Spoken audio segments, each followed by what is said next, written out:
Okay, I'm going to call this village board meeting for April 15, 2019 to order. Roll call, please. Joe Zitzelberger. Here. Freeman. Here. Bill Random. Here. Chris Elmer. Here. Bill Willems. Yes. Aaron Moran. Here. Sam Baldwin. Here. Okay, first thing, we've got confirmation of open meeting compliance. Caitlin?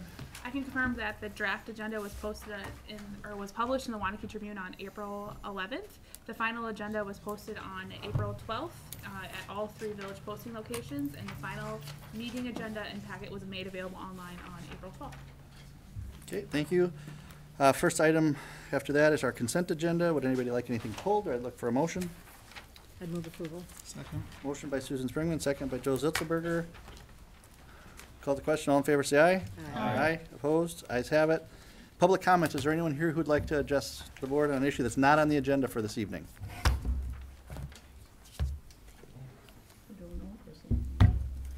I'll just mention one thing, Chris. The room's a little different.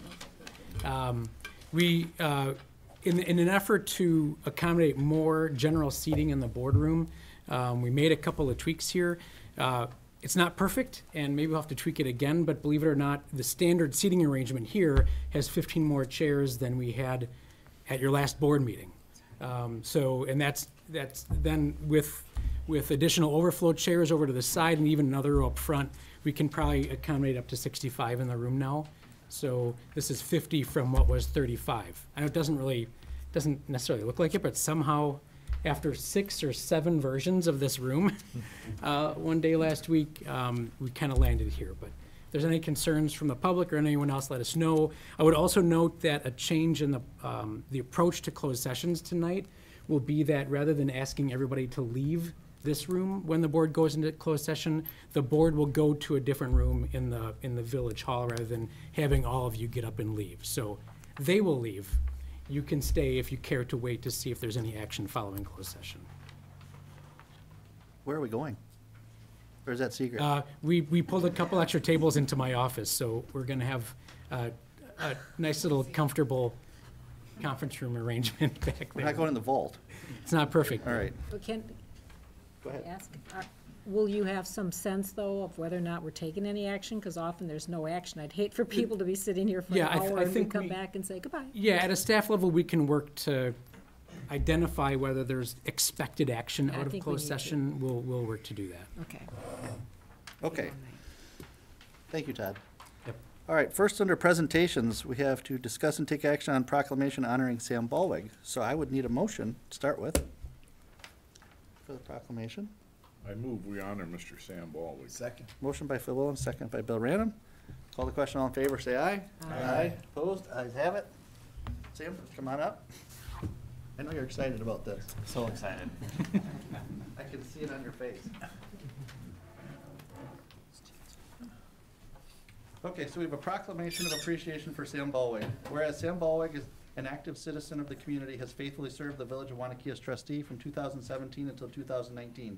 And whereas Sam Baldwin's contribution to municipal government is an indication of his pride in our community, particularly notable is his public service on the Economic Development Commission, Utilities Commission, Finance Committee, and Public Works Committee. And whereas Sam Baldwin's experience, leadership, integrity, and wisdom have earned him the respect and gratitude of the village of Waunakee, and whereas the village board, the employees of the village of Waunakee, and the residents of the village of Waunakee benefited tremendously from Sam Baldwin's diligence, resourcefulness, and commitment. Now therefore be it resolved that the village board of the village of Waunakee extends its sincere and heartfelt appreciation to Sam Baldwin and hereby commends him for his dedication and outstanding service to the village of Waunakee and wishes him well in his future endeavors. Let this proclamation be entered into and made part of the permanent records of the village of Waunakee, and let a suitable copy be presented to Sam Baldwin. Passed and adopted this 15th day of April, 2019. Thank you very much.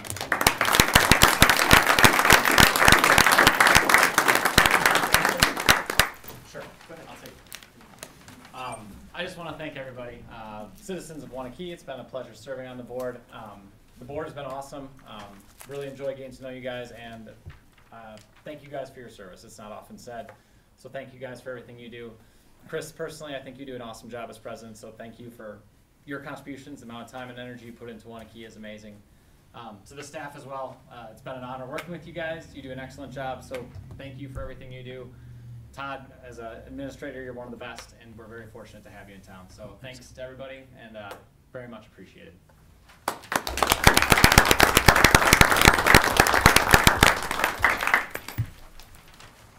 Okay, next we have presentation regarding EMS monument project.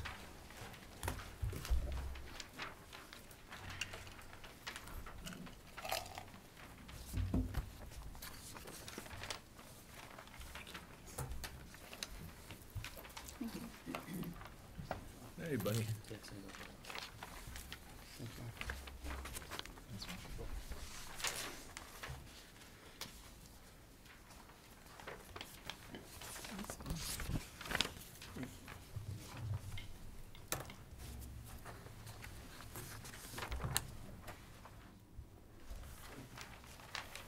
Hi, I'm Von Fry, here to discuss the monument situation that we're recognizing members with 15 plus years of volunteer years of service because of their dedication, the unselfishness, the time that they put in, hours,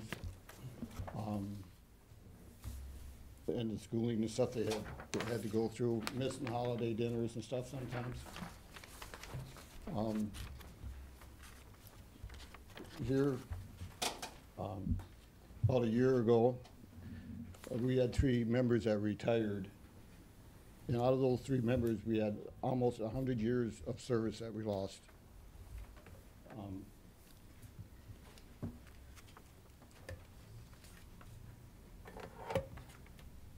And we're here to not only honor the members that have left, but we're here to give the history of the EMS too. And we'll have 33 names on the monument at this time. Names will be added as they retire from the service. And out of those 33 members, there will be 715 years of service out of 40 years of service when the EMS started back in '79. When I started this project, I didn't realize what it was going to cost. We had some guesstimates at the time that we started around $50,000. We've had a bid that came in considerably less.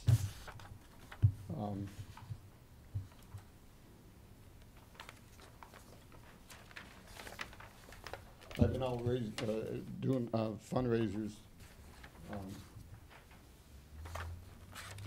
for the last couple months. We've also received some contributions from people outside of our service district. And I'm not only speaking with the board here, but I'm speaking to the citizens of the village for contributions for this too. And I'm hoping that the village board will support this project financially. Any questions, comments? Well, actually, what I think Vaughn and the people that volunteer their time are just unbelievable if you think about it. It takes about 400 hours for the training components to be done so that you can then volunteer your time to work. And professionally, as most people know, I'm a doctor out at Waunakee, it's been spectacular because people respond. We have very good care. We have highest level people with amazing integrity, and they are volunteering their time over literally decades. So personally, I have been the recipient of people coming and picking up the EMS group coming up and professionally picking up family members, and I can only speak the highest of it. So I think most of us have had some sort of experience with EMS coming to either friends or relatives and helping, and I hope that we can in some way put a mark for the people that did volunteered all that time. So I strongly encourage us to work towards getting this done, not just for Vaughn, but for everybody who's in it. Vaughn's a big piece of that. But one thing I left out was that as they retire from the service, the names will be added to this monument. Yeah, Juan's done a really good job of organizing it and putting it together, and I appreciate that one. Thanks, Vaughn, for the presentation. It looks really great. The whole design and everything, I think it'll be wonderful. Just so I can help clarify for the board what you're seeking, you've got a budget of about 30,000, and you've got contributions about half that so far, about Correct. 16,000. Do you have a particular contribution request that you'd like the village board to consider? And with that said, are you also talking to, the Westports and the other municipalities within your territory? I spoke with other ones yet. As far as the amount, any amount would be appreciated from the board or from the citizens of the village. We're sort of the lead on this, I think, as far as getting it started with the others. The other municipalities are aware, I think, but that's more or less like, where does it start? Getting, and that's, Yep. it starts somewhere. And I noticed here there's multi-year pledges that you've received. Are you comfortable, if the board did approve some funding, are you comfortable with it being spread over a 2-year period, or is that acceptable to the EMS? I think it's acceptable to the EMS. That one donation that is spread over 2 years, we got 1,000 for this year, 1,000 for next year, and 1,000 for the following year. Okay, I only ask that because this isn't a budgeted request. I think the board can certainly allocate some unfunded balances. Like we talked about the credit card rebate, we received a good rebate this past year. So we could do that and possibly budget for another portion next year if you care to. So certainly a lot of options for you to help and support the project. Anybody else? Susan? What's the goal, though? When would you like to install this? You need all the money in order to, the company's not gonna take installments. So.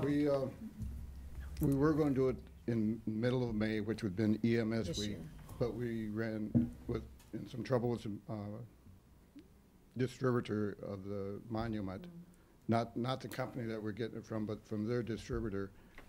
And it set it back a month. Now we're looking at the end of June, the last week of June.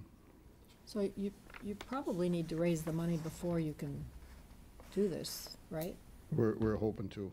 Total, so I don't know if installments work. That's my point. Any other comments from anybody I'm else? just encouraged. Phil? Right now. I'm in favor of helping in all we can. This is also the 40th anniversary of our EMS, as he Yes, said, right. so It's a big year. It's a big year I think- for them. The volunteer hours, I mean, if we just consider the volunteer hours that we're receiving as a community, just the part of getting Oh, trained. It's unbelievable. When you look at how many people we are, it's a fraction of the cost of what we would be helping out with. I do think the other municipals should step in with their portion too, that are part of this.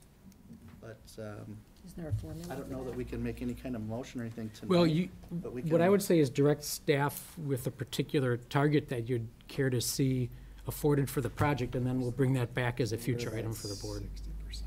So the others chip in. Yeah, they would.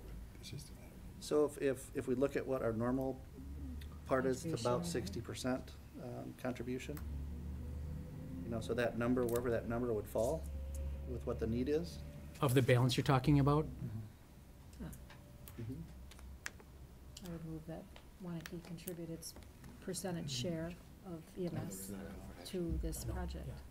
Okay, so For this Susan's year. moving to donate Waunakee's portion of You're just, 60%. it's, But, Yeah, it's noticed for just a presentation, so provide Oh. direction to staff and we can. so we're looking at 60%, so if you can find the funding, that's what I was gonna actually just Uh-huh. ask. If you can Nope, find the that's good. funding option, you brought up credit card, but if there's others, maybe we wanna look at too, Of the remaining balance. for how we could get there. Then it has to come back again. Yeah, it has to come back because it's not listed for action tonight, and is your preference to see that fully funded upfront? 2019 expense? Yeah, I think Okay. it'd be better than- All right, we'll have an agenda item for you at your next meeting.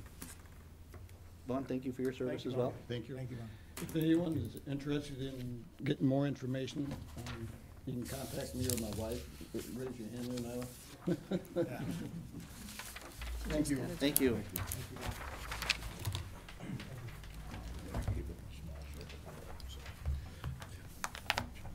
Okay, license and permits. Discuss and take action on operator license applications for Cameron J. Hurlbus, Claudia E. Rowan, and Claire L. Odegaard. Staff recommends approval of the operator's license subject to successful completion of an approved responsible beverage server training course and review by the Waunakee Police Department. Okay, do we have a motion? 49. Motion by Bill Random, Second. second by Aaron Moran. Any other comments? Call the question. All in favor, say aye. Aye. Opposed? Ayes have it. Next, under new business, we have discuss and take action on revised investment policy. Renee? Yeah, at last month's Finance Committee meeting, we discussed revisions to the investment policy. For those who weren't there, our current investment policy has been in place since 2009. And at that time, both the village and the utilities adopted that policy and were following it. Then in 2016, the Waunakee Utilities did do their own revision to the investment policy. Again, pretty much following the policy that we had in place, but there was some language in there that was a little outdated. And then when it was originally crafted, it was based on a sample policy, so there's actually parts of there that don't apply to the village, so they cleaned up some of that language. And so when I looked at revising the village's investment policy, I actually started with the utility policy from 2016. I looked at that policy compared to our 2009 policy, made sure anything village specific that wasn't in the utility one got brought over. And then in addition, which kind of came out of our RFP process for the banking, was to add as another means to secure our deposits that the bank could obtain a federal home loan bank letter of credit, which is now allowed by Wisconsin state statutes. That was a change in 2018. That's a acceptable way to secure deposits for us. And then also, there was another statute change which allows, used to be able to only invest in certificates of deposit that were less than 3 years to maturity, and that changed. And so I've updated the policy because now you can invest in certificates deposit of any length. So those were the changes that I then made to the investment policy that the utilities, in addition to changing the language to be village instead of utilities, things of that nature. So the Finance Committee unanimously approved this policy, or recommending it for your approval.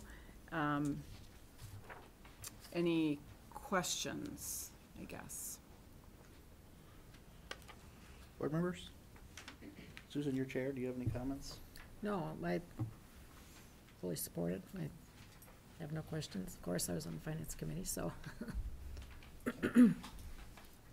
Okay, then I'd look for a motion. I may recommend we approve the investment policy as changed.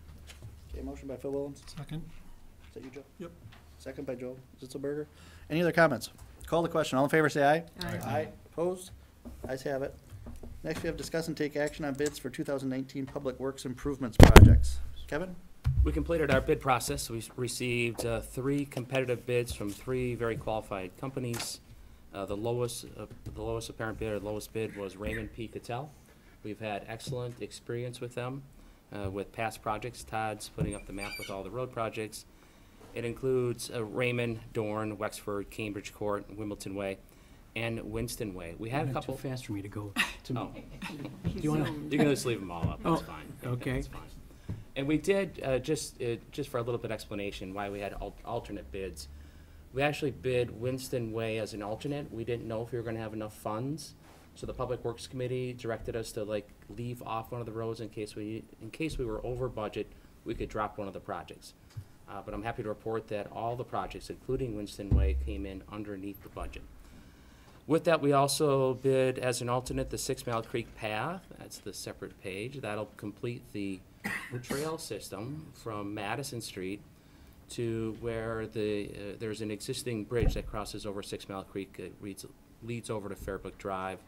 So library on the one side, Fairbrook Drive on the other side, and that really completes the looping of our pedestrian of our pathway system all the way over to the west side of 113.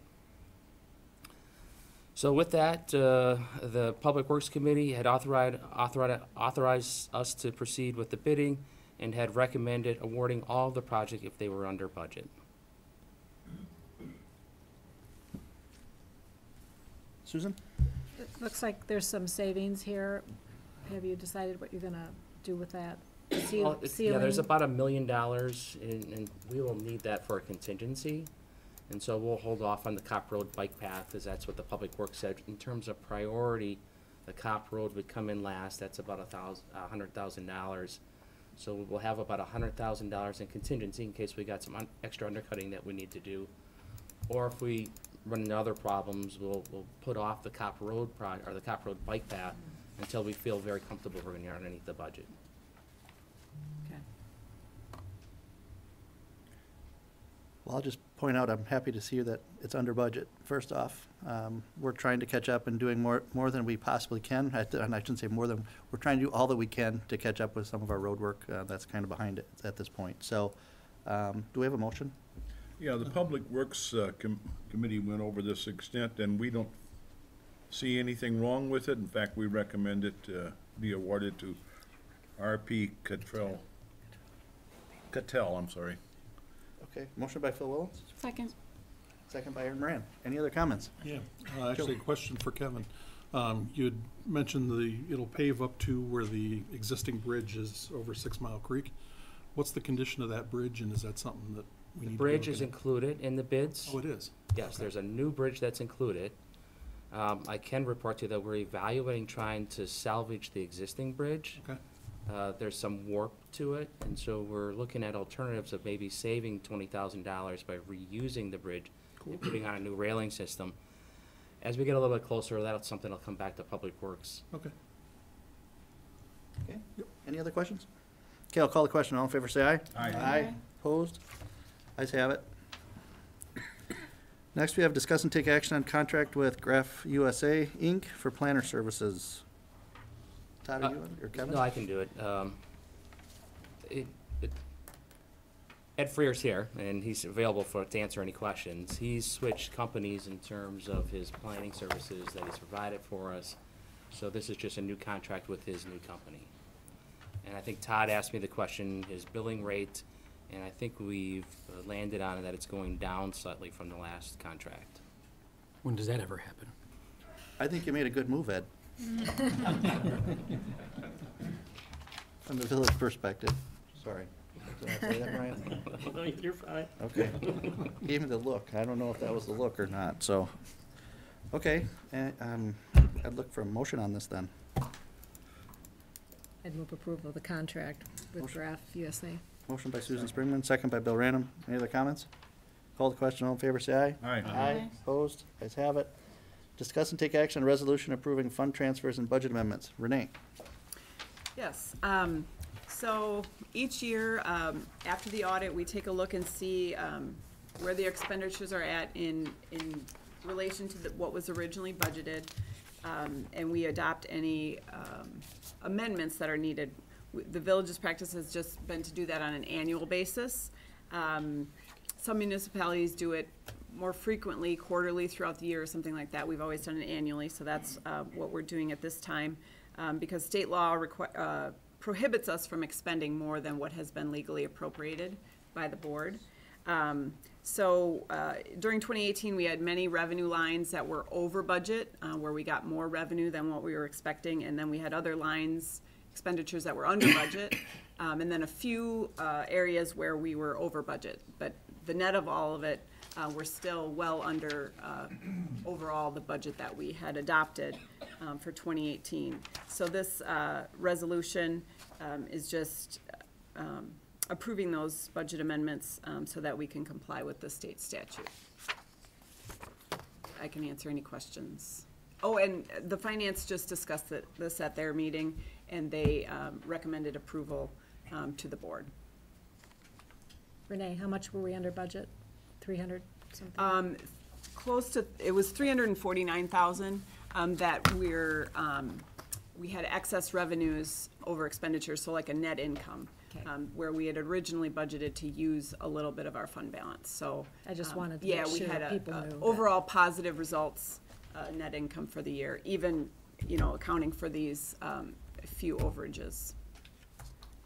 Excellent. Other questions from board members that weren't at finance? Joe? Joe? Any? Good? Phil, Good. Aaron? Okay, then I'd look for a motion. I'll make a motion to approve the resolution. Okay, motion by Sam Bowick, Second. second by Phil Willems. Any other comments? Call the question, all in favor, say aye. Aye. Aye. Opposed? Ayes have it.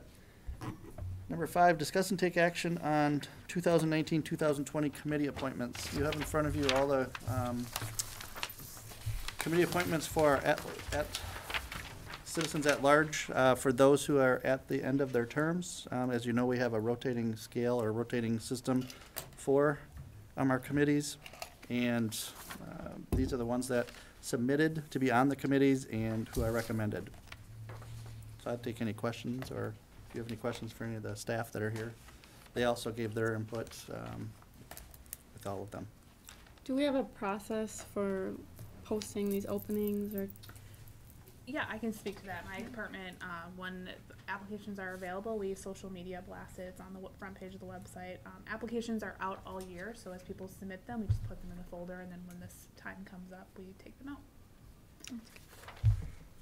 And I'd also say thank you to all who have put in to give service to the community. We have a good amount of people that are submitting, and we have been for several years. Sometimes it can be difficult to find members in communities. We have a community that's very in tune with what's happening here at the village board. Any other questions? Otherwise, I'd look for a motion for these individuals. Make a motion, we approve the board, commission, and committee appointments as recommended by the village president. Motion by Phil Willems, second by Bill Random. Any other comments? Call the question. All in favor, say aye. Aye. Opposed? Ayes have it. Should I talk about EDC? Probably would be good. Yeah, okay, so I'd also like to provide an update on the Waunakee Economic Development Commission. As you may have noticed, we recommend appointments. My recommend appointments do not suggest any new appointments to the WEDC at this time. This spring, the village board will be completing a strategic planning effort that will encompass an array of issues. I suspect that some discussion will relate to the economic development and the function, purpose, and relevance of the Waunakee Economic Development Commission. I'm hoping that from that process, we will have a better guide for how best to work with the WEDC and its members. I do not anticipate that the WEDC will meet again until these issues are fleshed out and addressed. This will provide an opportunity for the village to establish a solid plan moving forward.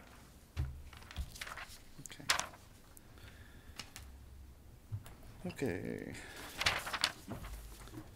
Number 6, discuss and take action on agreement with Go North Branding. Todd? Is Tristan and Kim here? Oh, geez, your guys are hiding way back there. Wanted to touch base with our next steps were related to the Creative Economy Initiative. It's something that has become familiar to the village for the past 7 or 8 years now of work that we've done to strengthen and foster and sort of reveal the creative people, businesses, products, and programs that occur in our village. So we've had an array of different citizen members, one of whom is here today with Kathy Bartley, representing the task force that met last year, along with the Bowles Center at the UW to establish a plan of action for what we do next. So we've come a long way, and one of those actions that was recommended by the task force was to really establish a solid identity for this component of our economy. Call it branding if you'd like. Essentially, we are calling it branding. And then establish that with additional media presence, website, Facebook, etc. So that is the step we're looking at now. I was at a chamber board meeting a couple months ago, and they approved a new member, and that member was Go North Branding. That's how I first heard about Tristan and Kim, and one of them lives in the village. You know what, I'll actually let you guys introduce yourselves a little bit in just a moment. But what I found intriguing was a new business in the village promoting marketing and branding with an artistic background in their own right in the world of marketing and art. So I liked the fact that there were those connections, and I approached them about this next step for the Creative Economy Initiative. The proposal, as you read it, it's kind of an à la carte proposal. There's about 4 or 5 different things that we might engage them on. At this point, I'm just asking that we take the step to work with them on that branding and web development component, which is a $12,000 project. The village board did budget $20,000 in the 2019 budget for our creative economy work. So this would be within that scope of work, and whether we take next steps beyond that first project remains to be seen as the year progresses. So with that, Kathy, you've been with us on this journey for quite a while. Is there anything that you care to add from the task force? I read through the proposal, and I read through the report from the Bolts group that came, and what's being proposed here fits very well with what was discussed with the task force, and also fits very well with the report from the Bolts Center. And I think it's a great first step, but I think the task force would say the same.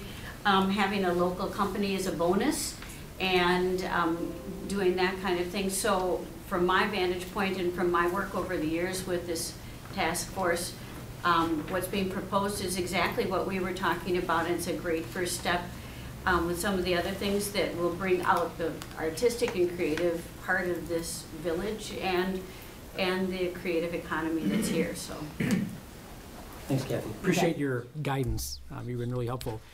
Tristan, Kim, would you two like to introduce yourselves? Hi, I'm Tristan Schell. Oh, did I use the wrong name? What did I say? No, you're good. So yeah, we're Go North Branding. We're a creative marketing company. Basically, you hear that, but a lot of people don't know what it is. Basically, we specialize in brand marketing, content strategy, content development, graphic design, and web development. And so we were really excited when Todd approached us with this opportunity. I'm actually from Illinois originally, and when I was there, I worked really closely with our Chamber of Commerce and our EDC on their marketing committee, and working on their events, working on their website, doing all that kind of stuff. So I'm kind of familiar with the municipal environment, and I love seeing the full room and seeing a town that really kind of stands behind their representatives. And so getting this opportunity to work with this great community would be a good time. And I'm Tristan Schell. I've been a member of the community for about 7 years now, and having the opportunity to do this right in my backyard just seems like a great experience for us that we're very excited about. Did you want to touch on where you were prior to going into this venture and your most recent experience? Go ahead. Oh, well, so we first started working together. We were both at a hospitality company. We worked there for years doing all their branding for Great Wolf Resorts. Their brand marketing, their creative department, kind of doing everything, touching everything from signage and that sort of thing in the resorts to helping with the characters and the brand development and telling the story and sharing that with the families and everybody who came and making sure that we had the families first in mind. It's kind of where we first met. We sort of took that passion. I've been doing websites for over 10 years now. Started doing them for small businesses back when I worked with the Chamber of Commerce in my hometown. And we really love, we like the more community feel and working with the businesses who really have kind of a passion for what they're doing and being able to build those relationships. And my last quick question, I know you indicated in your proposal ways in which you like to engage the community in developing this brand project. Do you want to touch on that quick? I think our big goal is to centralize it right away, coming up with a name for it and then having a centralized location. So as there's promotions for events, artists, things that are happening in the community, there's one central location, which would be a website, and then expanding on that as far as social media, sharing events, sharing company information, artist information, so we can get this messaging out into the community. Thanks. Specifically, I was talking about the way in which you want to involve the community in the brand design process. Oh, yeah, so one of our ideas was to have a community-involved logo development, so have students, adults, whoever's interested, submit ideas, designs for the actual logo for the creative economy. Yeah, then it can really be like a homegrown type of thing. It really is part of the community if they had a part and a say in how it was kind of formed. Very good. Board members, do you have any questions?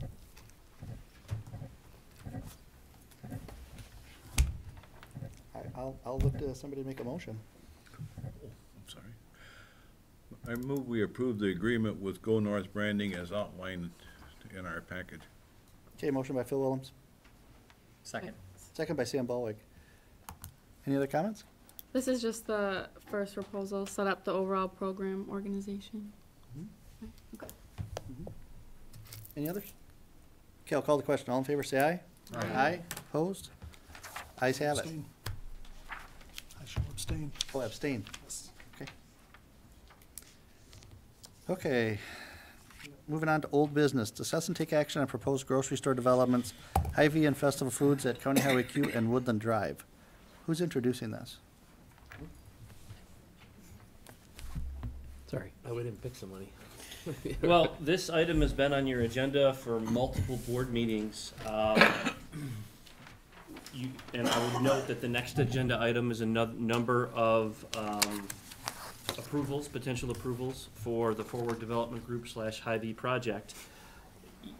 When it comes to agenda item 1, you know, if the village board's decision process is we're okay moving forward with those projects, then we really don't have much to discuss, because we can go ahead to the next agenda item regarding the Forward Development Group and Hy-Vee project. And we've certainly had presentations made by Festival Foods to the Village Board or the Plan Commission. We've had the zoning, the initial zoning meeting at the Plan Commission, or the Joint Plan Commission, for the west side of Q, and we would just move ahead with that project too. So I mean, that's kind of the fundamental question is, are you okay with 2 grocery stores, or do you only want to have 1? If you only want to have 1, and when I say 2, I mean new. Obviously, we have an existing grocery store. If the thought process is we're okay with 2 new grocery stores, then I don't think there's much to talk about. If there's a concern about 2 new grocery stores, or you don't want 2 new grocery stores out there, then I think we need to have a longer discussion. Okay, I'll just point out, we do have 2 grocery stores. Technically, we have one on Main Street as well. That's a smaller grocer, but not to belittle them in any way. I guess maybe I would ask, do any of the representatives want to speak in this? Hy-Vee, do you have anything you would like to say in regards to any of this? Is that okay for me to ask them? It is. I mean, yeah. Okay. You want to make any comments in regards to this particular, whether or not there's 1, 2, or 4, or 5? Hi, my name is Pete Hush with Hy-Vee Corporate Offices, 5820 West Town Parkway, West Des Moines, Iowa. Here representing Hy-Vee. Obviously, we've worked with the village for over a year to put this project together. The development team was able to find a way to avoid any TIF requests with this project. I think, you know, it's clear that the village's vision for large-scale retail was at this location, and that's why we chose this site. You know, we're ready to move forward, and I think FDG can attest to the fact that they're prepared to install the public improvements that the city definitely, or the village definitely wants this construction season, if we're able to move through and get approvals. You know, we've been here from day 1, committed to the site. We're ready to move forward, and we just would ask you to continue to, you know, consider our development at the location where the city envisioned large-scale retail. And I'm happy to answer any questions relative to the project. We've provided some renderings of the site that we prepared based on some of the concepts that Festival put together. Obviously, our full plan package is already been submitted to the city. It's fully engineered. It's been through several rounds of comments from city staff or village staff. You know, we're ready to move forward. We've got the project fully vetted. No issues outstanding relative to traffic, any considerations relative to stormwater, et cetera. We're just hopeful that we can finally get through this final hurdle. It's been a long process, and we're ready to move forward, or I guess go different directions if it's not something the village is interested in. Thank you. Chris, regarding Hy-Vee, we did get an email with 4 new renderings where they kind of place the design into context of the neighborhood. Do you care to see those as part of Pete's presentation here, or? Will that be in the second one, or no? Yeah, it could. Yeah, certainly. It could, but even on our our next agenda item, we're not taking action on the store. That's still needs to go back to the plan commission for approval. So the details of their plan will be discussed at the plan commission. This general development plan, the next on the agenda, and really allowing for 2 grocery stores, you're just approving the general development plan that'll allow for a grocery store on that particular site. You're not approving the details that go along with it. Right. So, They did email it over today, I think, with the hopes that, was it your hope that you'd be able to share those tonight? It was something that was requested, that we provide some 3D renderings, so that's what we had prepared. Okay, but you're feeling that may have been more plan commission. Plan commission. Okay. okay, all right. Okay, any festival?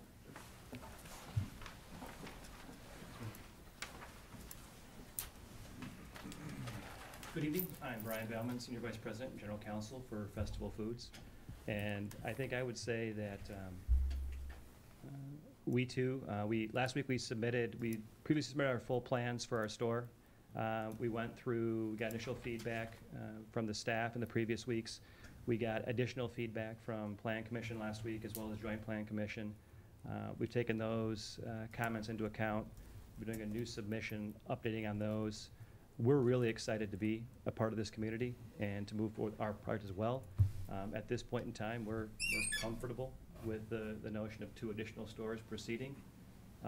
So again, I want to express my appreciation to the staff, the board, and everyone for allowing us to join this process and participate. And I like to think that our involvement has resulted in really a win for the village, whether it comes to TIF, whether it comes to better projects. I think competition really does work in the best interest of the village at this point. If anybody has any questions, I'm happy to answer that, but I just wanted to express, again, my appreciation for allowing us to be a part of the process. Thank you. Thank you. So bottom line is we're going to be considering here is, are we going to allow 2? Are we good with 2? Do we not want to open it up that we could have 2 more grocers in the community? Is that pretty much what we're? Well, I mean, I think that's deciding I mean, that's certainly the discussion for the intent of agenda item 1. I mean, if you're okay with 2, then we just proceed with both projects as they come forward. And quite frankly, obviously Hy-Vee and Forward Development Group are, and I agree with Kevin, the SIP has got to go for the Plan Commission, but it's all one project. I mean, once we approve Forward Development Group, if that's what happens, then Hy-Vee's going to get approved too. I mean, they've been before the Plan Commission going back to June of last year, and the SIP is, I think it's got like maybe 1 or 2 comments on it, if any. I mean, it's ready to roll, and it's been before the Plan Commission at least 3 times, I'd say. Okay, so I'm going to do what every good president will do, and the person who's leaving the board, I want to get their opinion first.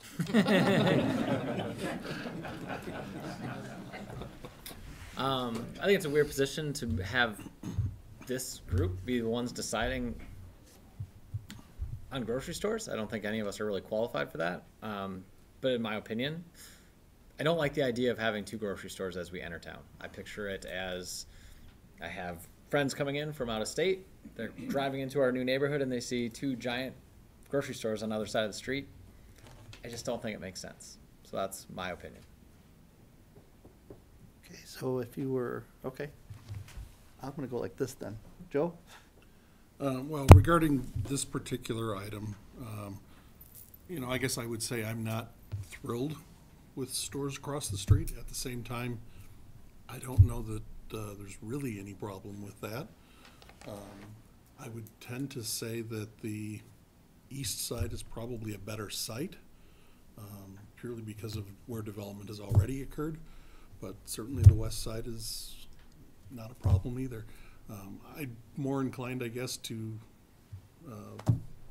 let business happen and see where we end up. Okay, Phil? Oh, sorry, Aaron. It was 2 on one side before and 4 on the other, so this is new, so. Okay. Yeah, I agree that I don't love the idea of 2 right next to each other across the street, especially it's our gateway. But again, let the business, let the market decide. But I like the east side better for a grocery store as well. A sense of commercial versus the residential that is on the other side. Okay. Susan? I think both sides have pros and cons. I don't think we should be in the business of dictating how many of what type of business should be in our community. We haven't with banks, gas stations, pizza places, pharmacies, investment firms. They come here if there's a market, and the businesses have to go out and get a bank loan, and they have to pay their own mortgage and pay for their own business, so they're not gonna come here if they don't think that there's not enough business. Plus, for those of you who weren't around, of which many of you weren't, we had done a study, and 60% of our grocery store dollars leave this community. Could have changed by now, I don't know, probably more. And I still remember that number, being shocked at how much of our money goes out of this community, so I'd like to keep it here. So, I'm fine, I think as long as the Plan Commission and staff does a good job on design and layout and site planning so that it's attractive. It's not the only thing gonna be on those corners, they're not sitting there isolated. There's gonna be other development around them, so I'm fine with it. Okay. Bill? I think this whole thing is market-driven. I agree with Sue. 60–70% of our grocery business has been going out of town for years, maybe higher. With 2 more grocery stores in town, maybe the public will take it as a competitive situation, and maybe we can turn around some people from the big city to come out here. I don't know, maybe it'll be a lot better. I'm not excited about both sides, but I can live with it. It's not our place to decide how many grocery stores we got. If they fit in and 6 of them come, that's the way it is. They're gonna have to figure out how to be successful. They just gotta fit into what our plans are. Bill? I agree with that. I mean, to me, the market's gonna decide. I guess the dark store thing bugs me a little bit more than anything else. I mean, if we can do something to drop our risk with that, the competitive place. I mean, people live here are competitive. So, I mean, to me, it's sort of what we are. So I see both, I guess. Well, I think I kind of heard the board there pretty loud and clear. With the exception of Sam, I think everybody seemed okay with this. I'm of the opinion, everybody, we have the same opinion. You know, business is gonna decide if they can make it. They have to be the ones that are gonna spend millions of dollars with their developer to come to our community. It absolutely will be to our residents' advantages from a price point, more competition, better, that we're gonna have. Maybe the Hy-Vee and Festival people don't like me saying that, but that's absolutely true. My one concern is that we do have a grocer that's been here for many, many years, and the impact that it could have on them. But they have the opportunity just like anyone else in our community. They've had that opportunity for quite a few years, and I just hope this doesn't have too negative an impact on them. But they're a business just like anyone else. They have to adapt to what's changing. So if I'm hearing it correctly, do we need a motion for this? Nope. Okay. So, okay with 2? Okay with 2, okay, Phil? Yep.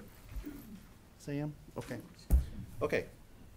So we're past that point. Now. Okay, so the next agenda item has a number of different documents that are associated with the Forward Development Group / Hy-Vee project. The only plan that is not a part of the packet is the SIP, which is a specific zoning document that just goes to the Plan Commission. But we need action on the general zoning document, which is a part of your plan, before it goes to the Plan Commission. So when you look at your packet, you have an annexation ordinance, you have an annexation agreement, you have a development agreement, you have a vacant building agreement, you have a general development plan, and you have the plats. The annexation ordinance is effectively completed. We have to insert the ward, but that's something, you know, we typically would, do you know which ward it goes into at this point? Okay. It's just, by statute, it's gonna go into the land that's gonna come in. And again, as part of this project, we are bringing in all of the land that is shown within your packet. It's on page, I know I saw it.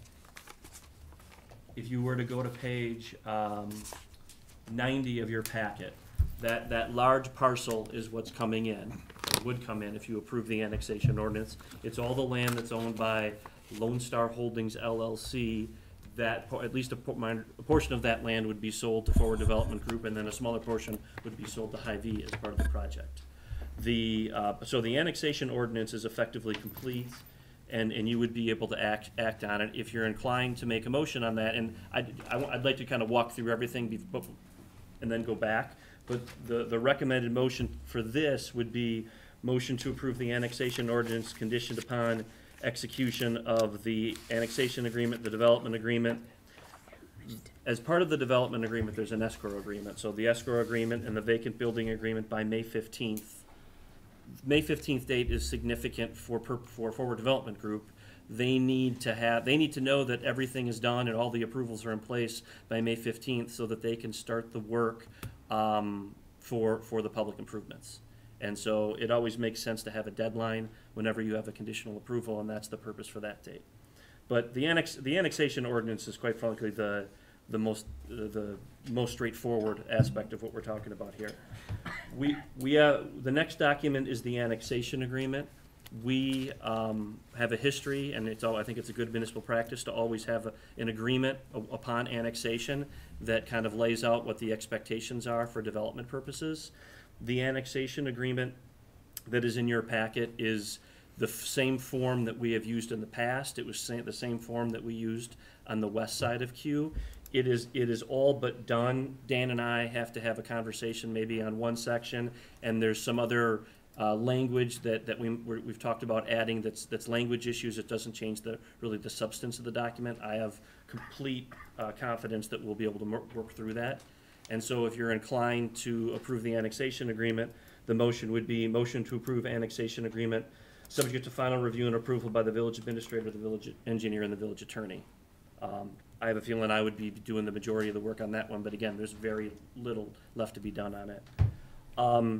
As is the case that we've done in the past too, especially when we know that development is going to occur basically shortly after annexation or upon annexation, we will also have a development agreement. You have a development agreement in your packet. It takes the form of our standard subdivision development agreement. Forward Development Group has modified it to fit their project. There are a few issues, language issues that we may need to work through, but we are, again, we're just about there. I have complete confidence that we would be able to get it done. So if you're inclined to do it, I do think that you could give conditional approval to the development agreement tonight. If you were going to do that, it would effectively be the same motion that we had for the annexation agreement. Motion to approve the development agreement, subject to review and approval by Todd and Kevin and me. I'm going to skip the vacant building agreement because I'm going to maybe let Todd start on that one. The general development plan has been before you back on April 1st. It's not what's in your packet is not in final form, but we definitely have some changes that we know we're going to make to it. I'm going to identify those for you right now, and I'm fairly certain that the developer knows that these changes would be made. We would change lot 1 so that the only permitted uses are a grocery store and a convenience store, and that's the intended use for lot 1.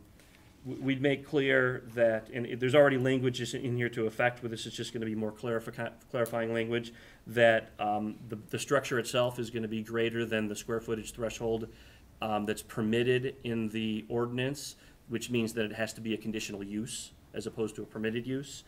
There's already language in the general development plan on that, but we're just going to kind of tweak that a little bit.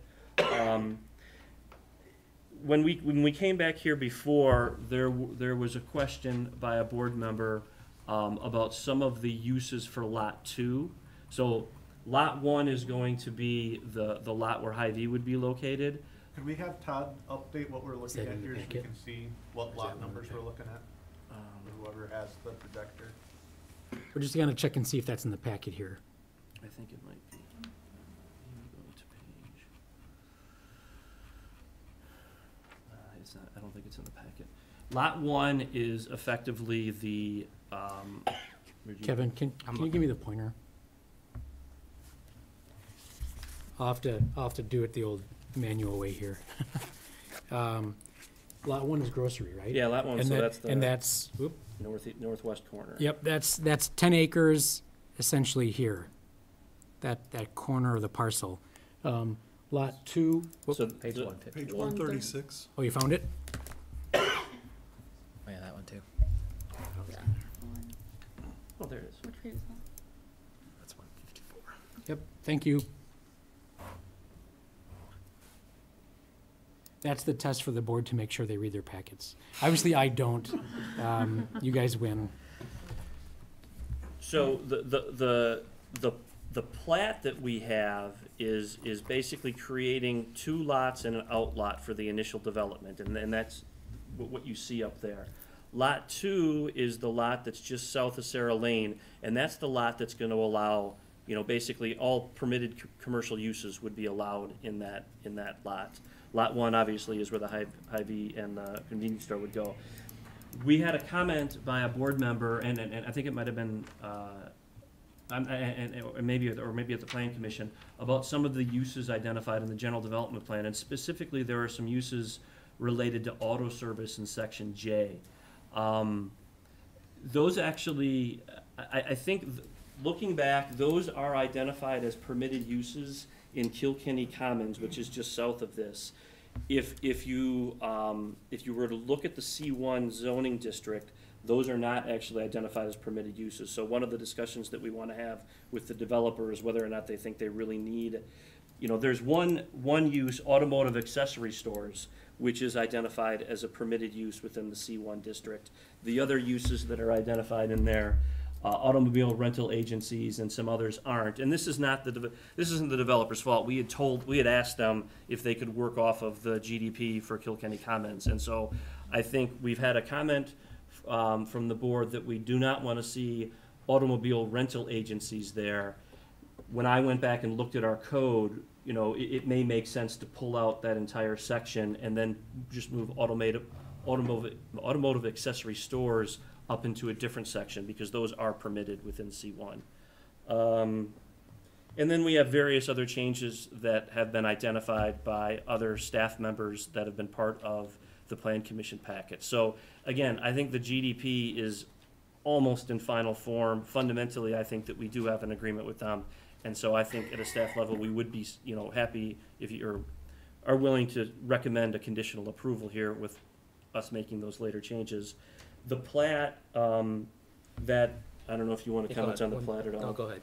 Keep going. I was just Page gonna- 155. 155? We've been having discussions on the plat, and I think, Strand Engineering is the one that has primarily provided comments to the developer on this, and I think that we're pretty close.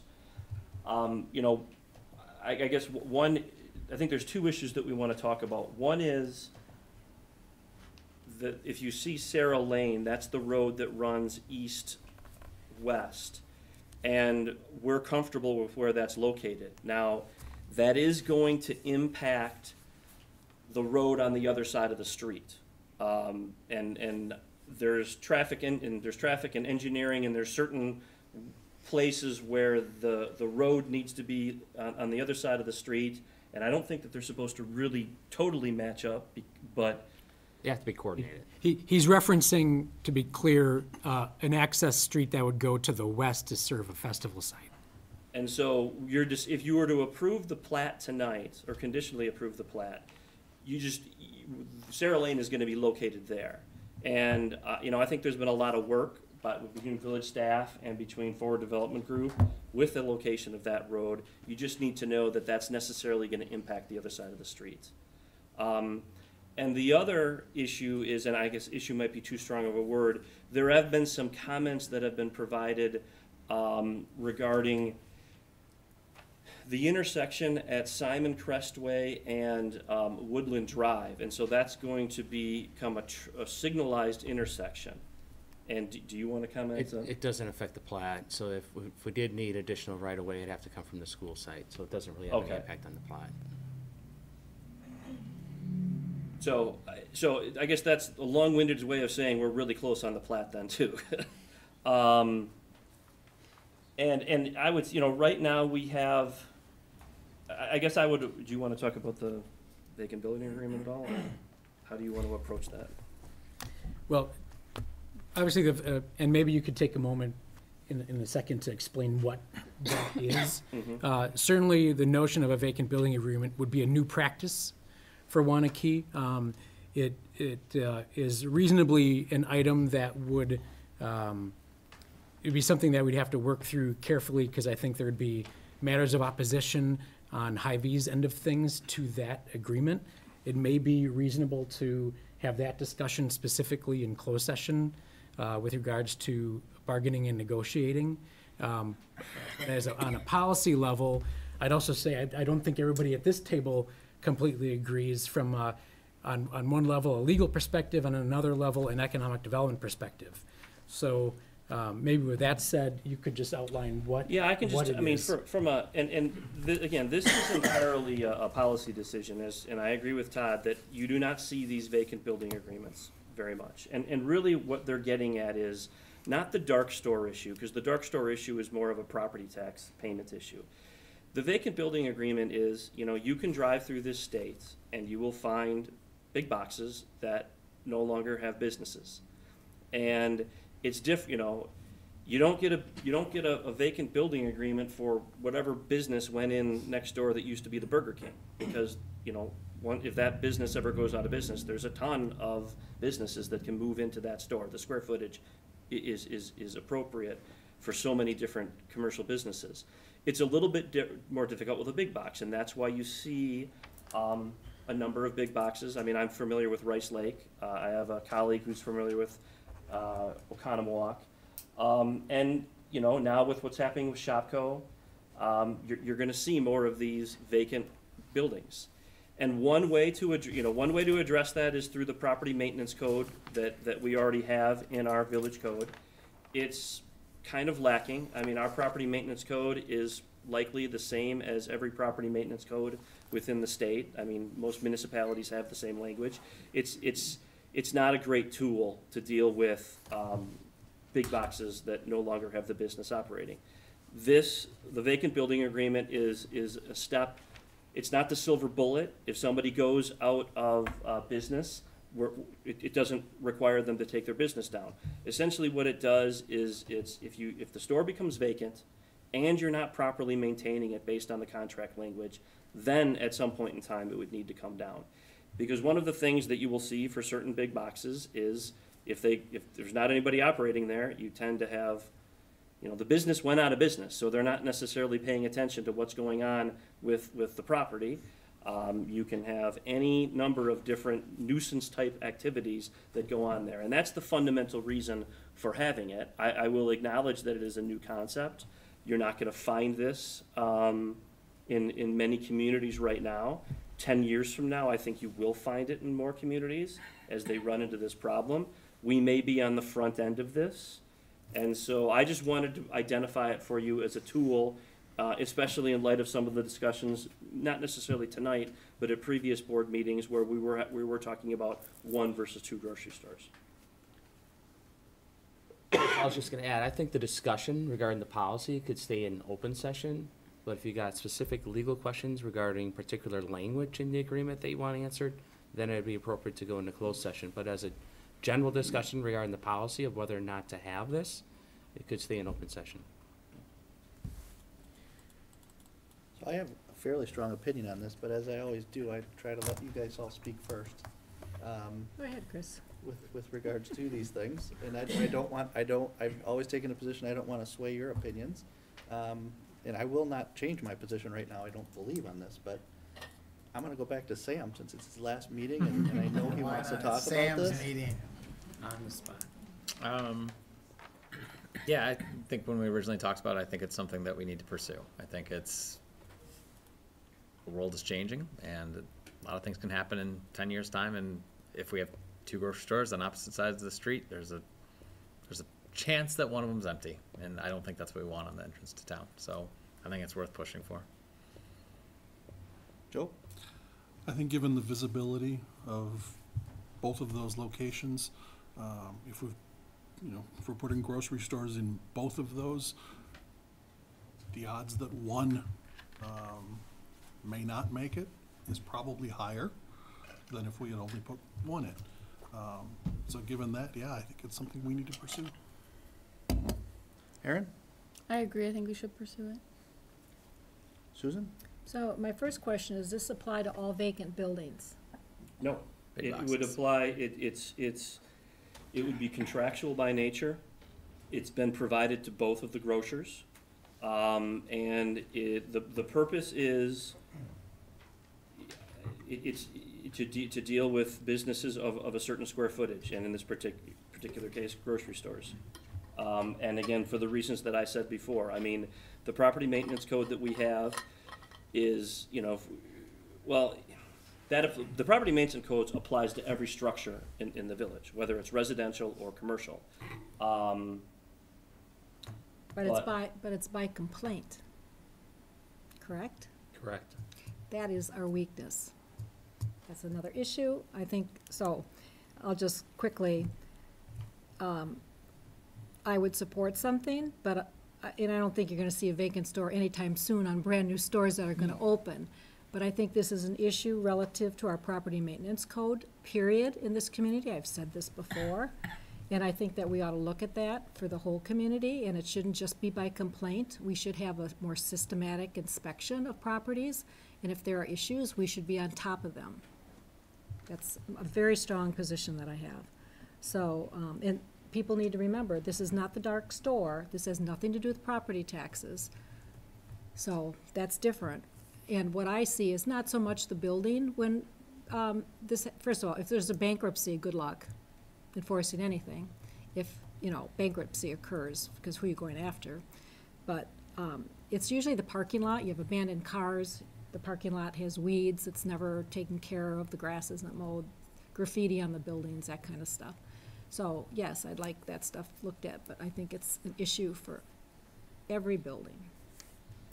Yeah, and I just want to, I mean, one of the benefits, because we had to raise a building, what, about 4 or 5 years ago, and we received some of the money back. One of the downsides of the property maintenance is it's costly.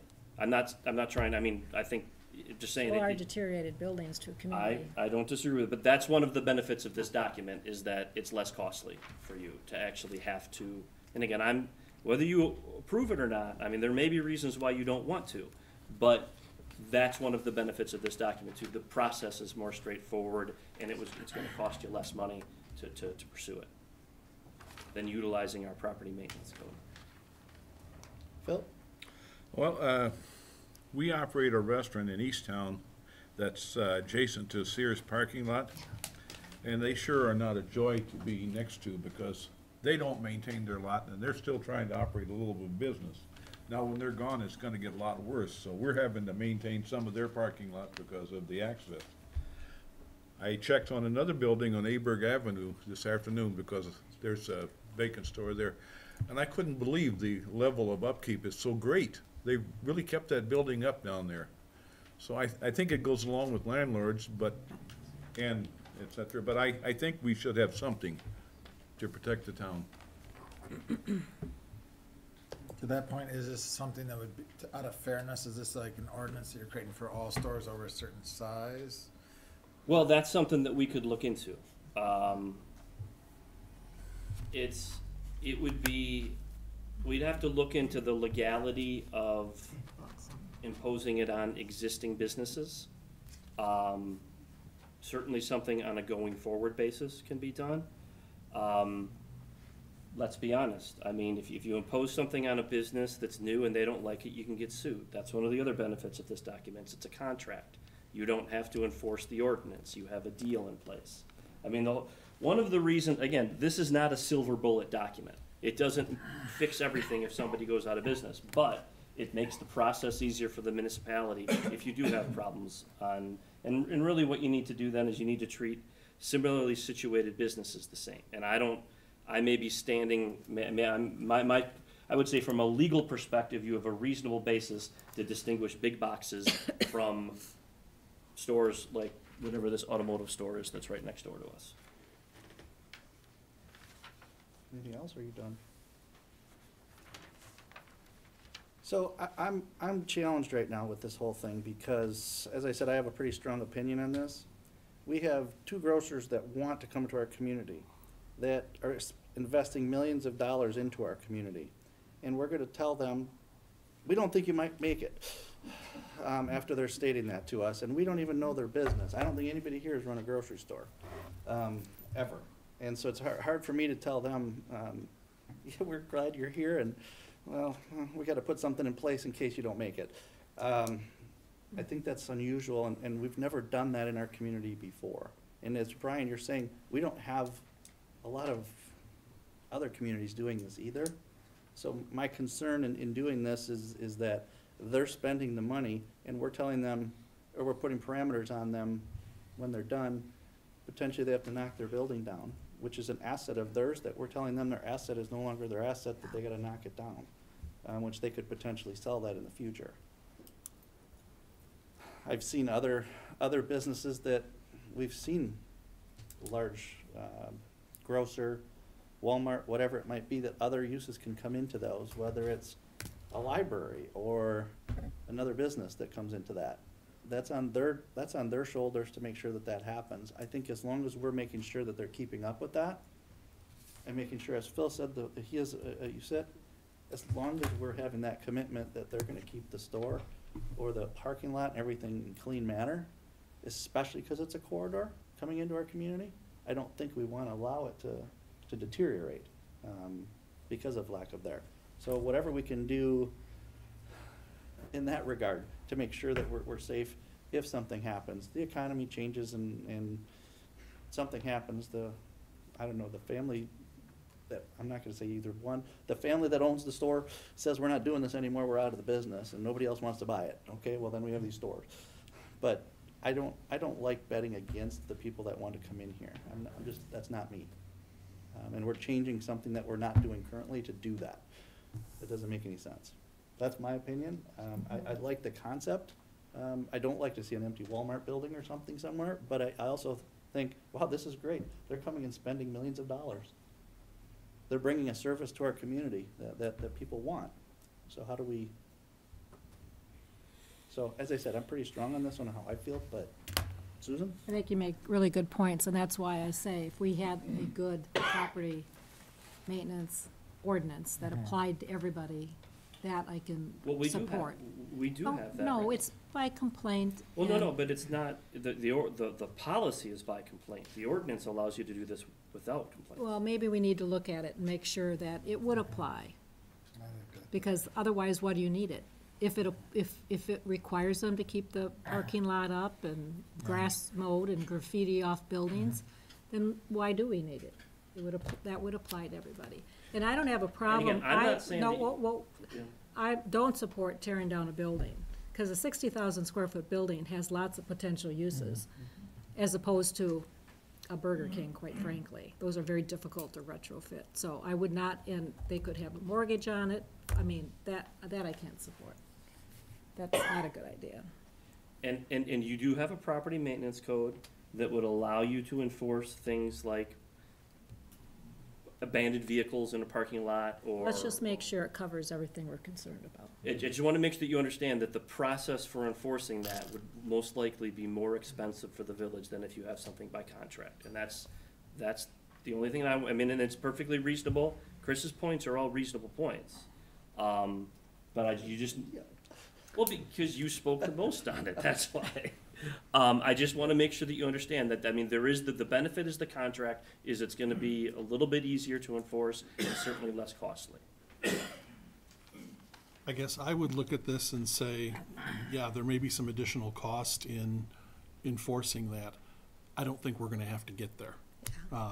So if we've got a property maintenance code that is sufficient, or if we can review that and make that sufficient, I'm fine going without the other resolution there. I would challenge you, Chris. I mean, I think my opinion is it's an insurance policy, and you're an insurance salesman. So for you to take the opinion of we shouldn't put an insurance policy on this seems silly to me. And it's just in today's world, we're also, my sister recently got married, and there was discussion of a prenup. That's basically what this is. This is a prenup. Yeah, we're celebrating the happiest day of your life, but have you thought of a prenup? What we're doing. That's what I was thinking, yeah. I didn't have It's the enough world we money to live worry in. about a prenup, but, and you don't know if I'm a good insurance salesman. That's either. true. That's another concept. Please don't put that in the paper, Verda, that I said that. Please do. Okay. I just think it's something that, yes, I agree the sentiment is backwards, but it's still a prudent decision to make. Okay, Ted? You have a comment? I guess to your argument, Sam, the parents maybe should not have blessed the marriage in the first place. And that's my issue with this. You've just earlier today discussed allowing 2 stores, and as Chris pointed out, it's as if it's a bet against them. That circular argument I have real trouble with. If Hy-Vee was building a SpaceX rocket landing pad, we'd probably want a white elephant ordinance because nobody else would be able to ever use it for anything else. So they need to be stuck with it. In this case, the type of facility that they're building, I can see an array of potential reuses, multi-tenant uses. There is sound economic opportunity for even a vacant grocery store. Now, I certainly don't expect that to be the outcome here. And we've heard a lot about Hy-Vee's commitment to Waunakee, long-term commitment, and I believe them when they say that's their intention. So for that reason, I, as your economic development director, sitting aside your attorney, who has good points as being municipal attorney, I'm telling you that I am not supportive of this agreement for the reasons I just explained.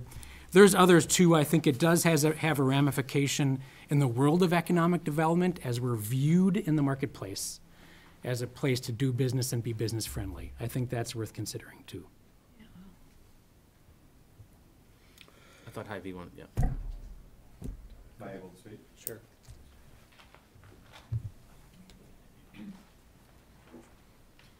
I appreciate the consideration here. I understand the effort. I can tell you that, to your point, ordinances are in place for a reason. We're a good corporate citizen. We've had locations that we have left to go relocate. Our every intention and effort is to backfill those. It's an asset to us. We want to either re-tenant that or get it off the books. And again, it's a reflection of us. So I've got property management people who, if there is any issue that's associated with that property, the city calls us direct, we take care of it immediately, because that's a reflection on us. I mean, we don't want vacant buildings either. It's a reflection upon us. We maintain our property, we're a good corporate citizen. I can tell you that if this vacant building agreement is part of the discussion, then we're gonna remove ourselves from this process, because it sets a precedent. Back to your point, it sets a precedent for the community that you're setting standards to one specific business that are not applied to everybody else. So think if you probably own your home. How do you go get a mortgage when the city has the ability to tear your house down if you can't sell your house? So this becomes a situation where properties are not financeable. I mean, it's not a precedent we're willing to set. We'll go, to be honest with you, if I don't do this project, I'll go do a vacant Shopko, because we like to backfill buildings. I've got situations where we've been next to a Kmart, we've moved into the Kmart and backfilled our old store with a fitness center and other complementary uses. You know, it's a huge investment. We can't be conflicted with the fact that we could be forced into tearing our asset down, if we're, maybe we relocate within the community. It's just not something we're willing to do. I wholly support you strengthening your ordinances to assure the fact that properties are maintained appropriately. And you can call me directly if it ever became an issue, because again, it's a reflection upon us. Just strengthen your ordinances and apply these situations to everybody, not just us, because we're making a bigger investment in the community because of the physical square footage of our project. It shouldn't be any different for the auto parts guy. They should maintain their property too. It shouldn't be different just because they're smaller. We started this conversation with whether or not you would or would not allow competition, and now you're saying, well, we'll allow competition, but we want you to tear your building down if that doesn't work. So trust in the fact that good corporate citizens maintain their property. They want to be a part of the community. It's an asset that if, for whatever reason, it doesn't work out, we want to refill that asset and make it a good part of the community again. So I can tell you that if this is part of the approvals, we'll step away and we'll go elsewhere. Well said. I agree with what you're saying there, and I don't think what I said was in favor of tearing down a building. I just want the property maintained. If Well, and somebody just, leaves just behind. so everyone understands, I mean, and look, we don't have to do the agreement. I started by saying this. It's vacant and the property is not properly maintained. Just because it's vacant doesn't, I just want to make sure everyone understands what the language in the actual agreement says. But again, to me, there's reasonable arguments on both sides of this, and it's something that's new. So give us our options here. Well, I mean, you just heard one option, which is if you pursue it, one of the grocers is gonna walk. I mean, again, it sounded to me like you were leaning in the direction of maybe not having it anyway, so, we can, if you wanna talk about the terms and conditions of the agreement, and you wanna ask me questions, I would feel more comfortable answering those in closed session. If you feel like you've already had the discussion that you need to have from the policy perspective, and by, vote of hands, you're not gonna have it, then we move on. I think we just cross it off effectively, and we have a discussion about the other documents. How does the board feel? I'm for ordinance. I'm for You're for the ordinance. making sure our Just ordinance is, maintenance, just make sure our maintenance but ordinance. not putting in this agreement. Is that what you're in favor of? Susan? Joe? Bill? I don't want anybody to have to tear down a building. I want them to maintain it. Okay, Aaron? Agree with Phil. Guess. Yeah. Guess? Yes. I'm reading this in. Well, there's four. Sam, it doesn't really matter at this point. I was gonna say, I actually think the ship has sailed. So, do we need to have a? No, no motion or anything like that. We just, so then I guess I would then the question becomes, walk through kind of an overview of the annexation ordinance, the annexation agreement, the development agreement, the general development plan, and the plats. At a staff level, we're comfortable, recommending to the board that you provide conditional approvals because we think we're close enough on every document. And quite frankly, some of these have been before you multiple times. That's one option, and I think that's the one that we support. The other option is, we have a meeting before the Plan Commission and Joint Plan Commission meetings in May, and in theory, we could bring all the documents back to you if you want them to come back. But again, I think that we feel at this table that we're so close on these, and that the issues that are outstanding are either non-substantive or have already been discussed quite a lot and with information that's been in your packets and at Plan Commission and Joint Plan Commission and Village Board meetings, that if you want to move forward, we have recommended motions on each item that we could provide. Board members? Vote tonight. Vote tonight? Vote tonight? Can we follow through with the strengthening of the ordinances, or at least looking at that again in Yeah, I some would conversation capacity? We can definitely take a look. I mean, I think that they're probably pretty strong right now. I don't think we hold this up based on that. No. I think that's an But overall is that discussion something- for the plan the next- commission. Or Future discussion. Yeah, to answer, Yeah. Aaron, to answer your question, it's really more of the best time to have that discussion is when we get into the budget season. Because if it's something that we want to transfer from doing on a complaint basis to more of a comprehensive maintenance, is that we need to put some funding in for some maintenance, so we can get some personnel to do it. So that would be the appropriate time to have that discussion. maybe we could all also. And we can also look at the ordinance you could itself to send see if us there's the ways ordinance we and can- let us reread it, Yeah. because that book's pretty thick. Give us the right one. Point taken. So Brian, do we need to do each one of these individually? I would say that we could have Brian read the recommended motion, and then, We have a one of you motion? guys can Okay. say, and then one of you guys can grab on it and second it. I would do them separately because some of the Yep. motions are a little bit. So the annexation ordinances, motion to approve the annexation ordinance conditioned upon execution of annexation agreement, development agreement, and escrow agreement by May 15th. Okay, do we have somebody to make that So motion? moved. Motion by Susan Springman. Second by Joe Zitzelberger. Any other comments? Call the question. All in favor, say aye. Aye. Aye. Opposed? Ayes have it. For the annexation agreement, motion to approve annexation agreement, subject to final review and approval by the village administrator, the village engineer, and the village attorney. Okay, do we have that motion? Motion by Bill Random. Second. Second by, I think Phil was first, Phil Willems. Any other comments? Call the question. All in favor, say aye. Aye. Opposed? Ayes have it.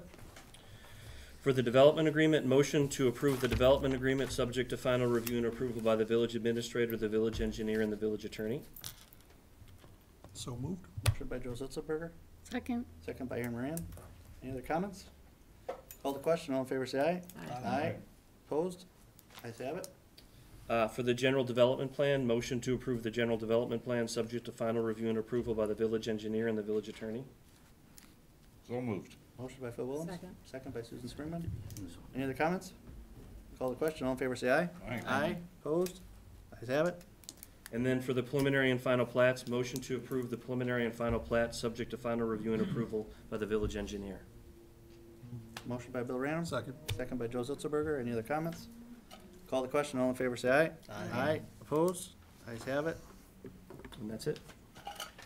So the only other approval that is required for this project is going to be the specific implementation plan, which is a specific zoning document, and that will go before the, oh yeah, I'm sorry. And the- CUP. A CUP, a conditional use permit also for the size of the store, and those will both be before the Waunakee Plan Commission and the Joint Plan Commission on May 13th and May 14th.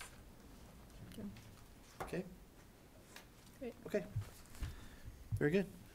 Thank you. Okay. Last item on the agenda is discuss litigation between Main Street Waunakee LLC and the Village of Waunakee. Todd, do you want to say anything before? No action is expected of the village board besides coming back in here to adjourn. So anybody is welcome to stay for such fun, but I don't expect action on this particular item. Okay, the village board, I should read this first, right? Yes, the village board may convene in closed session as authorized by Wisconsin statute 19.851E-G for the purpose of conferring with legal counsel for the village board who is rendering oral or written advice concerning strategy to be adopted by the village board with respect to litigation in which it is or is likely to become involved. The village board may reconvene in open session to discuss and take action on the subject matter discussed in closed session. So I need a motion? But before you do, one question. As Gary Herzberg is trustee-elect, do you have the option to invite him into closed session? But it has to be by your invitation. By my invitation? No, by the Board's? board. Move approval to invite Gary. Okay, Bill Randall's moving approval to invite Gary, second by Joe Zitzelberger. Do I have to do this roll call, or can I do this regular? You can do that regular. Okay, all in favor, say aye. Aye. Opposed? Ayes have it. Then roll call vote. Do we have a motion? We don't. Motion to go into closed session? So moved. Motion by Sue Springman, Second. second by Phil Willems. Roll call. Trustee Zitzelberger? Yes. Trustee Springman? Yes. Trustee Random? Yes. Trustee Willems? Yes. Trustee Moran? Yes. Trustee Bowie? Yes. President Snell? Yes. So we're going to the anti.